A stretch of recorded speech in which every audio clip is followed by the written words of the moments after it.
माननीय अध्यक्ष जी, आपके माध्यम से माननीय मंत्री जी से मैं प्रश्न पूछना चाहूंगा कि हमारे यहाँ कृषि उत्पादों का निर्यात निरंतर बढ़ रहा है।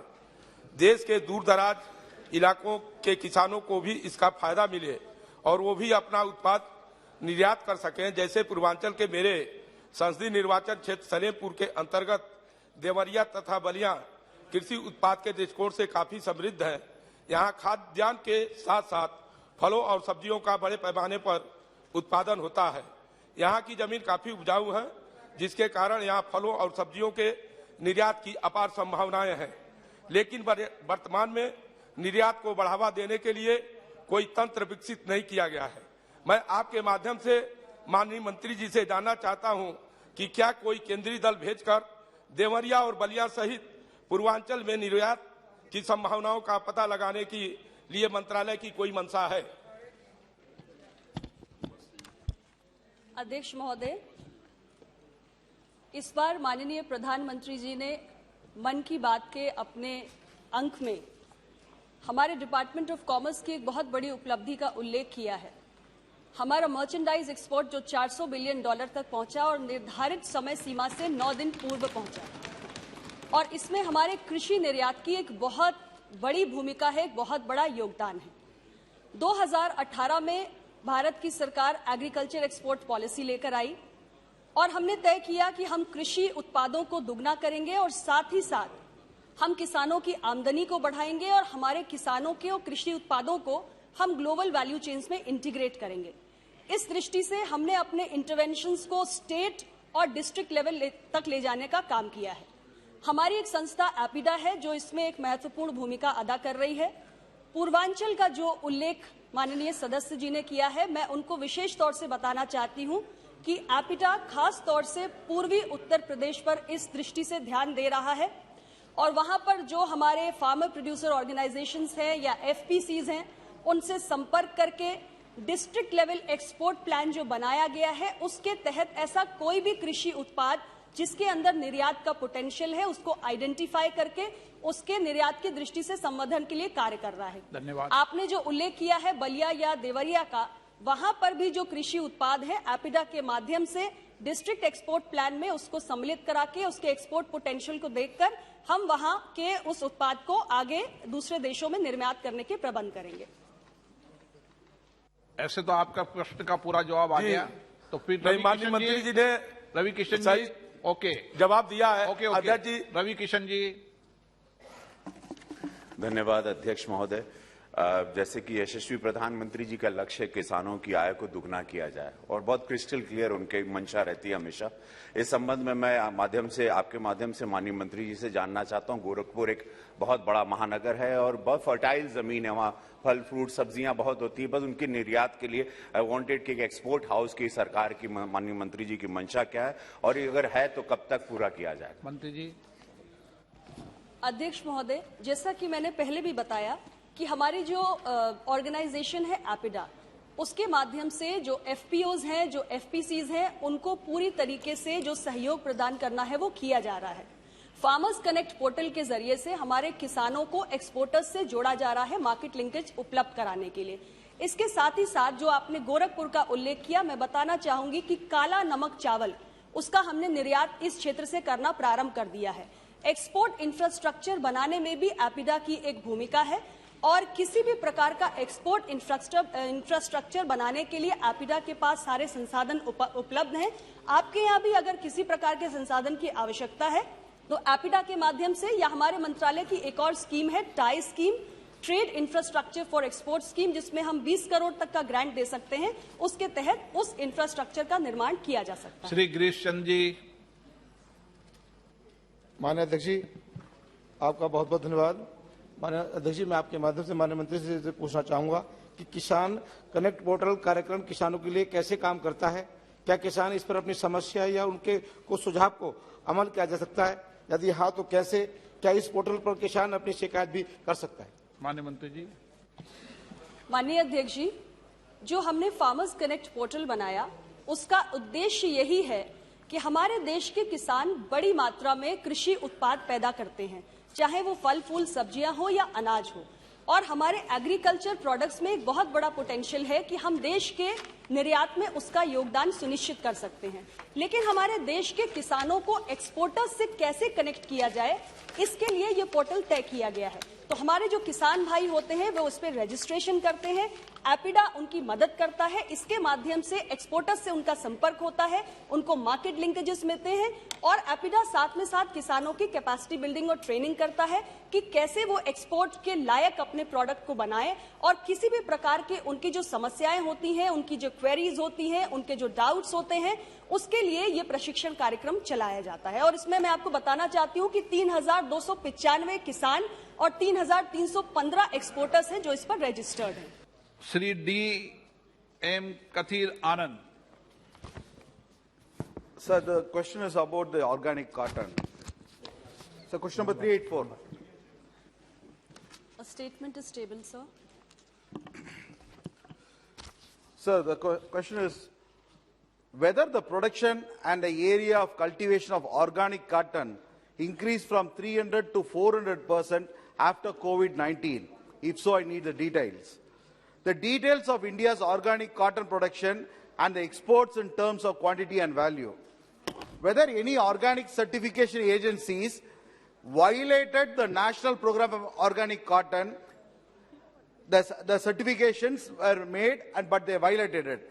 Whether any agency has been suspended by the APEDA, Agriculture Processing and Food Processing Development Authority.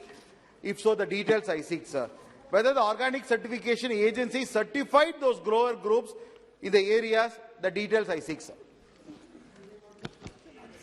Sir, the honourable member has actually repeated the question. Sir, I request you to refer to the written reply that I have sent. Each and every part of the question has been answered.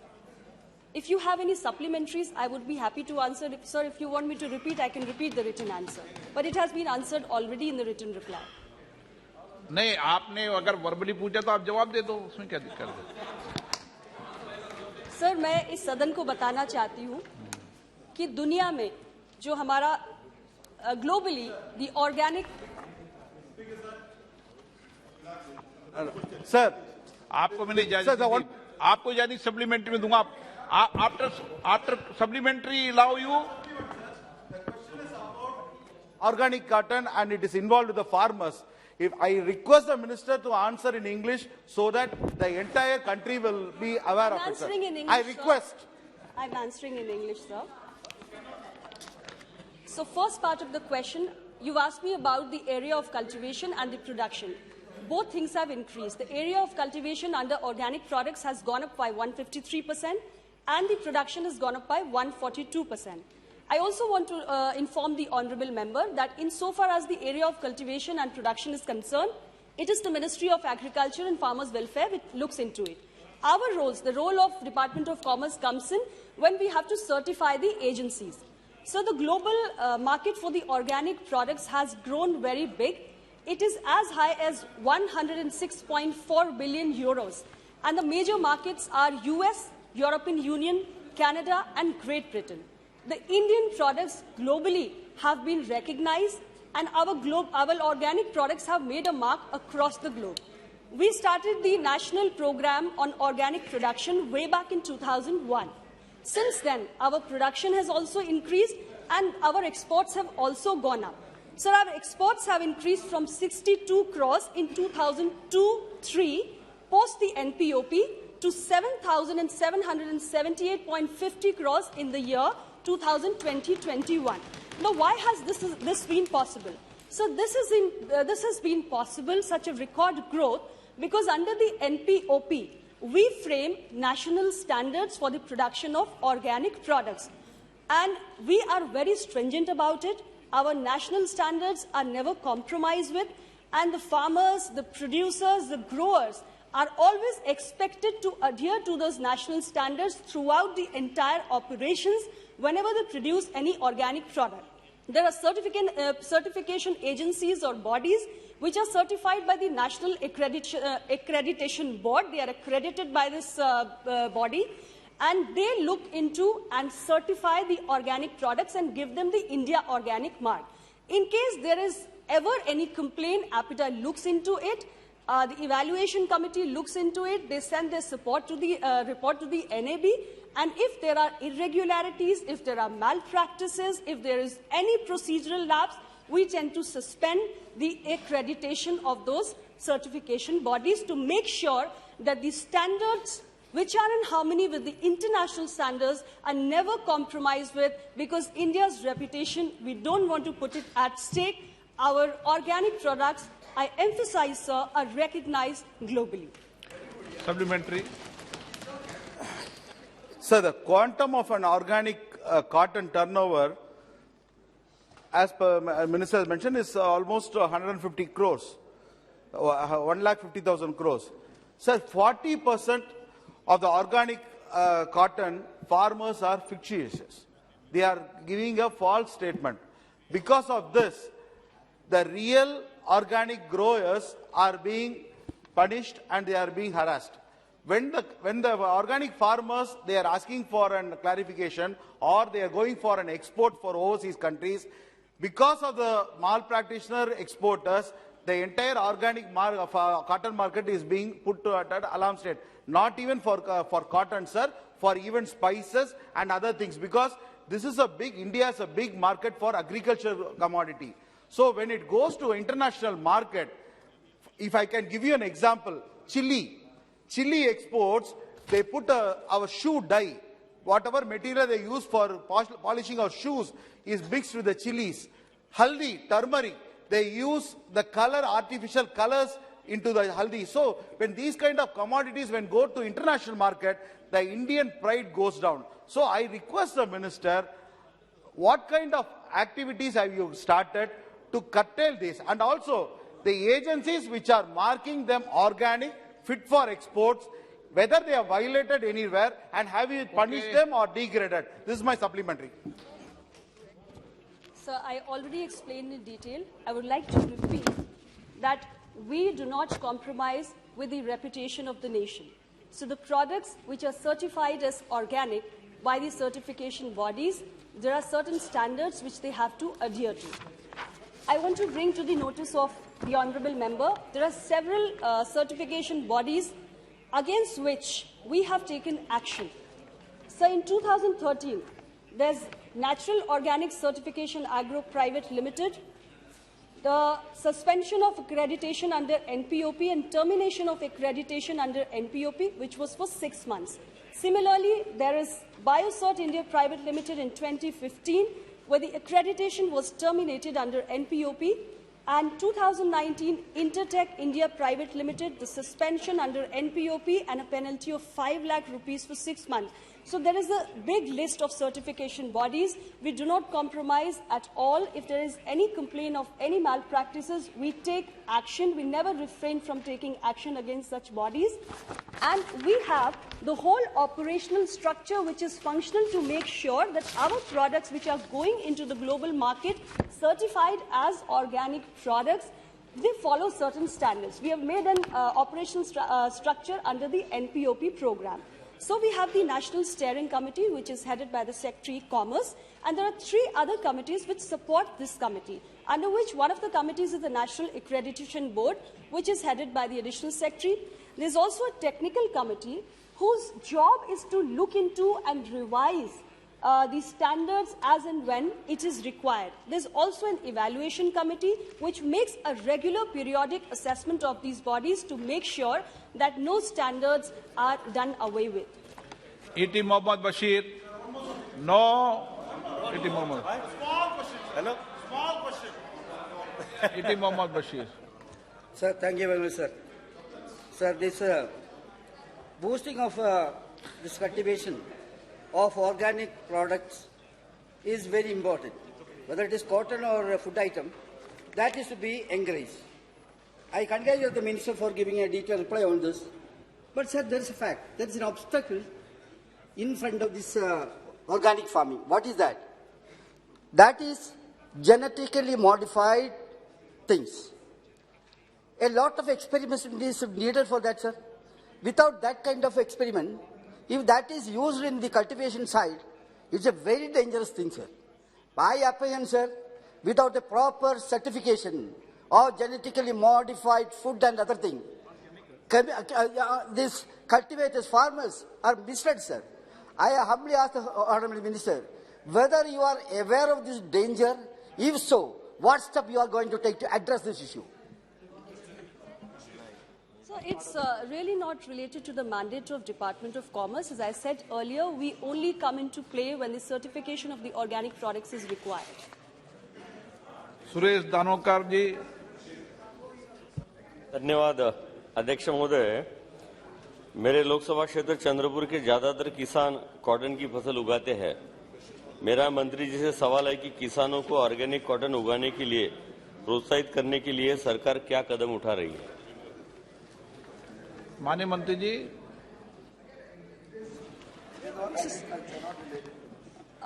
Sir, I think there is a bit of a confusion. ये जितने भी आपने हिंदी में पूछा या English में? आप तो जिसमें जाओ उसमें जवाब दे दो। सर, ऑर्गेनिक कॉटन की खेती के संबंध में जो प्रोत्साहन है वो हमारा जो कृषि और किसान कल्याण मंत्रालय है वो देता है। मैं फिर रिपीट कर रही हूँ कि डिपार्टमेंट ऑफ कॉमर्स की भूमिका ऑर्गेनिक प्रोडक्ट्स के निर्यात से संबंधित है और उसमें हमारी मुख्य भूमिका है उसके स्टैंडर्ड्स को निर्धारित करने में और उसके निर्यात के लिए जो तमाम हमें कायदे कानून बनाने हैं उसके लिए। 387 Raju Bisht. Question number 387। Sir, statement is laid on the table of the house. धन्यवाद अध्यक्ष जी। मुझे मेरा प्रश्नों का बहुत लंबा और अच्छा उत्तर मिला है, बट मेरा एक जगह थोड़ा डिफरेंस ऑफ ओपिनियन है सब्सिडी को लेकर के। इसमें कहा गया है कि किसी तरह की सब्सिडी पेंडिंग नहीं है। जितना मैं जानता हूं पिछले 2 साल से टी बोर्ड ने जो सैंक्शन लेटर देते थे वो रोक करके बैठे हैं और इस तरह की कोई गाइडलाइंस मंत्रालय की तरफ से इश्यू नहीं है। मैं चाहता हूं मंत्रालय एक बार इसको अच्छे से देख लें।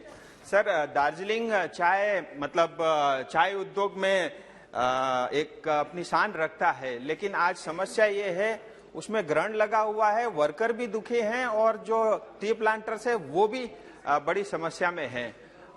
मेन तो 2019 में सर मोदी जी के नेतृत्व में कोड ऑन लेबर करके जो श्रमिकों के हित में जो बिल पास हुआ था, आज तक वो पश्चिम बंगाल में लागू नहीं है। मैं आपके माध्यम से मंत्रालय से जानना चाहता हूं कि इस विषय में वो क्या कदम उठा रहे हैं। माननीय अध्यक्ष जी, इस सप्लीमेंट्री में 2 विषय उठाए गए हैं। पहला विषय जो है वो सब्सिडीज को लेकर है। इसमें मैं सदन को बताना चाहती हूं कि टी बोर्ड की TDPS स्कीम है, T development and promotion scheme.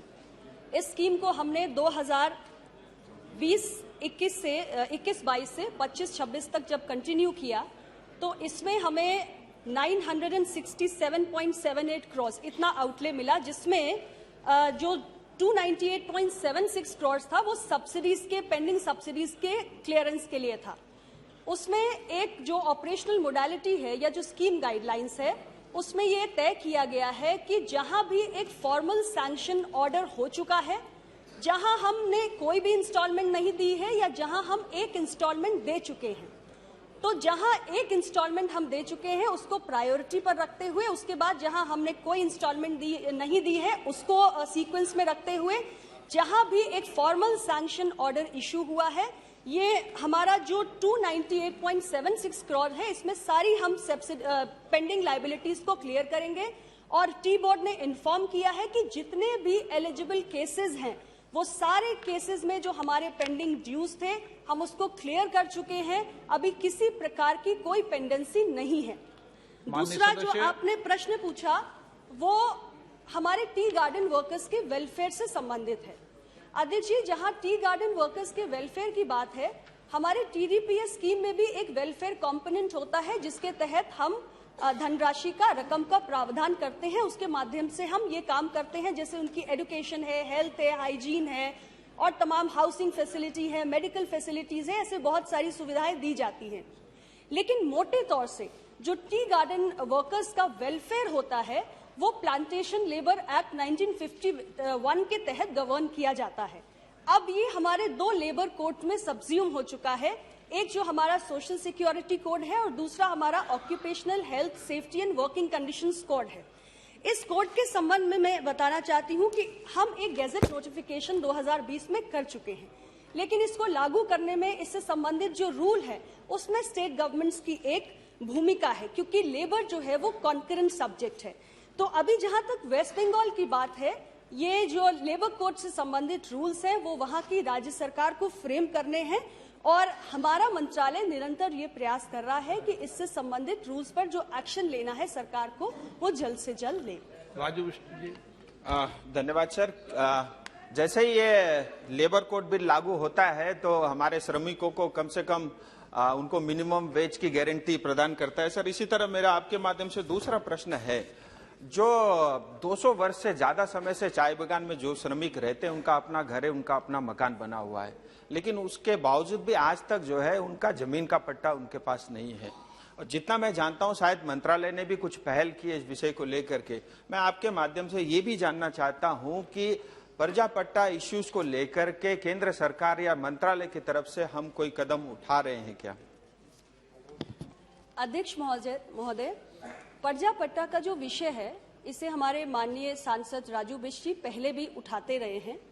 इस संदर्भ में मैं यही सदन को सूचित करना चाहती हूं कि लैंड स्टेट सब्जेक्ट है और इसमें केंद्र का डायरेक्ट इंटरवेंशन नहीं हो सकता है।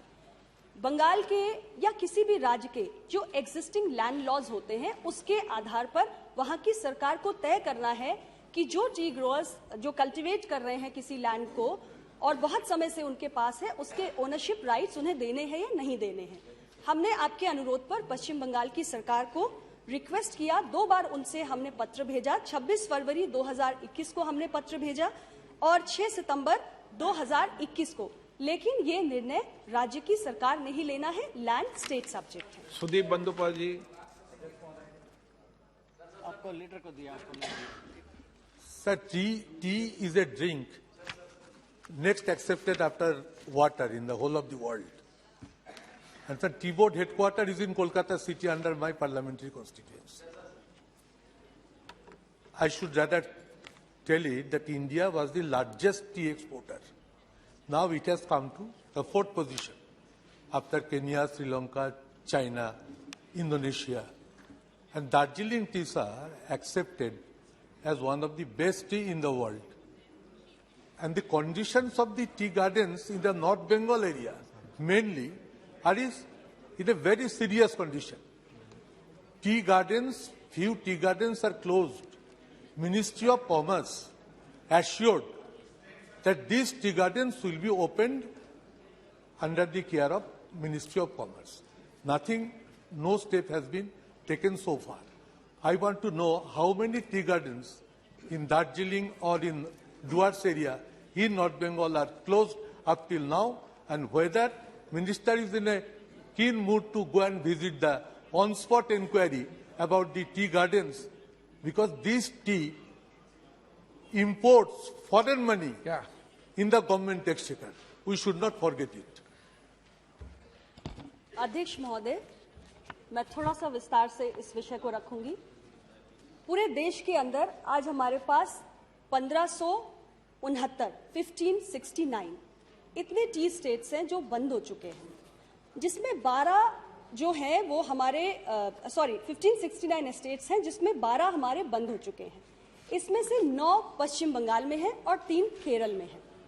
एक टी गार्डन क्यों बंद हुआ, इसका कोई एक स्पेसिफिक कारण नहीं है, इसकी बहुत सारी वजह है। इसकी टी गार्डन की जो यील्ड है वो पुअर है, या वहां पर मैनेजमेंट के कोई डिस्प्यूट्स हैं, ओनरशिप के कोई डिस्प्यूट्स हैं, या इंडस्ट्रियल रिलेशंस रेस्ट्रेंड है, या उसका हम मॉडर्नाइजेशन नहीं कर पा रहे हैं। ऐसे तमाम कारण होते हैं। हम जब किसी भी टी गार्डन को क्लोज डिक्लेयर करते हैं तो ये राज्य सरकार की रिपोर्ट के आधार पर करते हैं। इसके अलावा मैं बताना चाहती हूँ कि जो हमारा टी गार्डन बंद हो जाता है, हमारा जो टी एक्ट है उसके अंदर ये प्रोविजन है कि यदि केंद्र चाहे तो उसको वो अक्वायर कर सकता है, लेकिन ऐसा निर्णय हम बहुत बार लेते नहीं है क्योंकि ये कोर्ट में जाकर चैलेंज हो जाता है या कोर्ट्स का कोई डिफरेंट ओपिनियन होता है। आमतौर से किया यह जाता है कि उसकी ओनरशिप राइट स्टेट गवर्नमेंट्स के पास रहती है, और अगर कोई नया एंटरप्रेन्योर है जो उसको चलाना चाहते हैं, 11 साल की लीज पर हम उसे देते हैं और वो उसको रिवाइव करने की कोशिश करता है। ये एक प्रचलन है जिसको हम फॉलो करते आ रहे हैं। Thank you. Rajdeep Rai. Thank you, Mr. Speaker, sir. I happen to come from Assam, which happens to be the center of tea activity in the country. Assam produces 70% of the tea in the country, and it has been going on for the last few decades. Through you, I would like to ask the Minister whether there is any plan of the Government of India to shift the tea board office from Kolkata to Guwahati, which happens to be the center of activity. Why I say you this? May I finish my question? I need your protection, sir. Why I say this? Because आपका प्रश्न क्या है?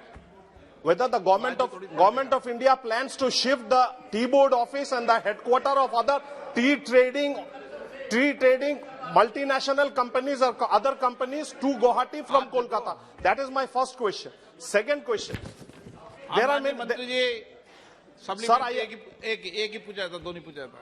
Sir, ये प्रश्न से संबंधित नहीं है। गौरव गोगोई जी। अध्यक्ष, धन्यवाद अध्यक्ष महोदय। उत्तर में विवरण किया गया है कि कितना बड़ा पैकेज मिला है, तो कहीं लगभग 250 करोड़ का पैकेज का विवरण किया गया है और कहीं 11 करोड़ का पैकेज का विवरण किया गया है।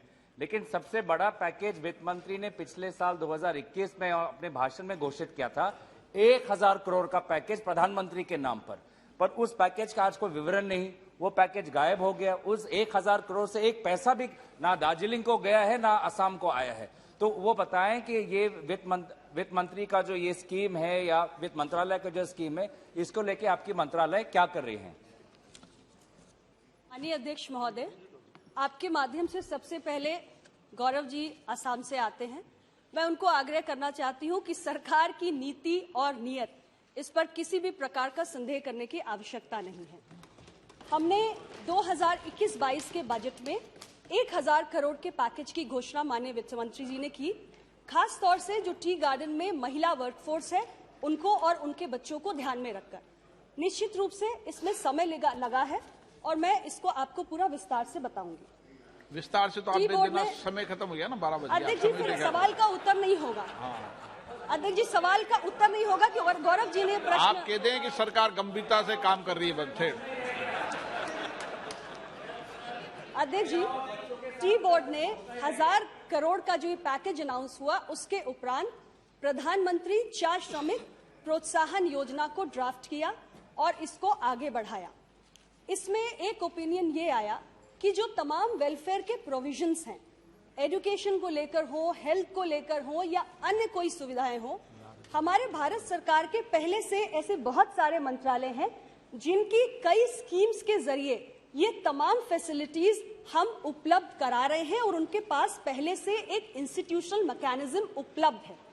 उसके बाद हमने ये तय किया कि टी बोर्ड बेनिफिशियरीज को आइडेंटिफाई करेगा और इन मंत्रालयों के तहत इन योजनाओं में हम उनके बजट के ऊपर पैसा देके ये तमाम जो वेलफेयर स्कीम्स हैं इनको पहुंचा सकते हैं।